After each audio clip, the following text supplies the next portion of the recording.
Thank you so much, Mr. Chairman. And before I begin my opening remarks, I wanted to state for the record and inform our distinguished witnesses today. Our colleague, Mr. Manzullo, is unable to be at the hearing today because he is at a briefing that Senator Durbin is hosting on bringing Gitmo detainees to Thompson in Illinois. Mr. Manzullo will make every effort to join today's hearing following the conclusion of the briefing on Gitmo detainee transfers. Thank you, Mr. Chairman. Our security and vital interests are at stake in Afghanistan. As the President said in his speech last night, and I quote, "This is no idle danger, no hypothetical threat. This danger will only grow if the region slides backwards and al-Qaeda can operate with impunity," end quote. Our brave men and women in uniform understand this reality and stand ready for duty. They embrace the opportunity to defend our nation and protect our homeland by defeating the enemy in a convincing manner so that it cannot ever again rise against us. It is our obligation to provide them and all of our personnel on the ground with the support and the resources necessary to win the war in Afghanistan and prevail against al-Qaeda, the Taliban, and other militants.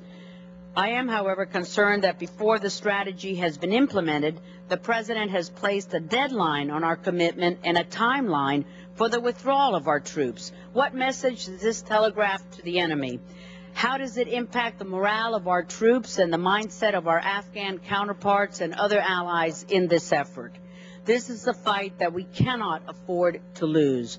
General McChrystal wrote on August 30th that the next 12 months were critical, yet 1/4 of that time is already gone. As President John F. Kennedy said, and I quote, "There are risks and costs to action, but they are far less than the long-range risk of comfortable inaction," end quote. Now that the President has articulated the administration's approach toward Afghanistan, we must fully commit to doing everything possible to succeed there. I ask that our distinguished witnesses address the following. What are the key differences between the strategy that the President articulated yesterday and those that he articulated last March? What action is the administration taking to ensure that those who have pledged to provide multilateral and bilateral assistance to Afghanistan actually fulfill their commitments? And Secretary Clinton, what is our anti-corruption strategy in Afghanistan? What is our strategy for promoting a more capable, accountable, and effective government in Afghanistan that truly serves the Afghan people?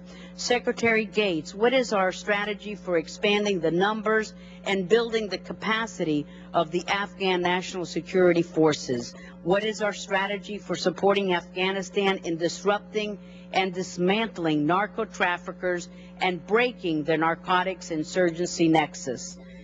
I would like to refer to an editorial appearing on Monday in the Wall Street Journal Europe section where the author refers to a discussion he had with the chief prosecutor for the International Criminal Court.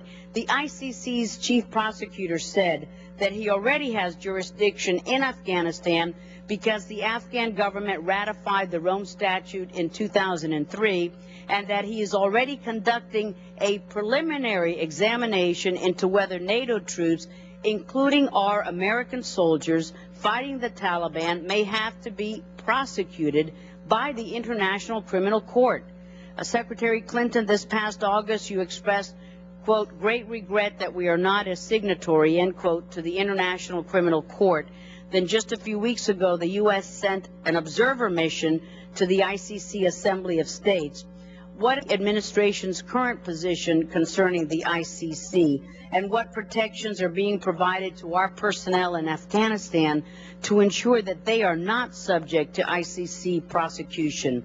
And in closing, Mr. Chairman, because the administration is concerned about costs and wants to put a price on the defense and the security of our nation, I would suggest that we withhold U.S. contributions to the UN until reforms, accountability, and transparency measures are actually put in place.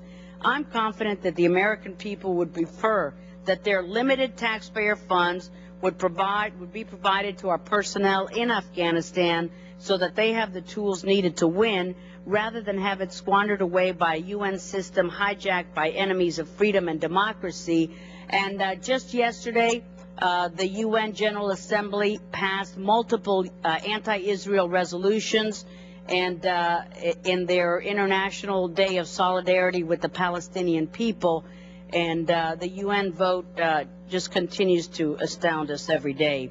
The challenges in Afghanistan are great, Mr. Chairman, but they're not insurmountable.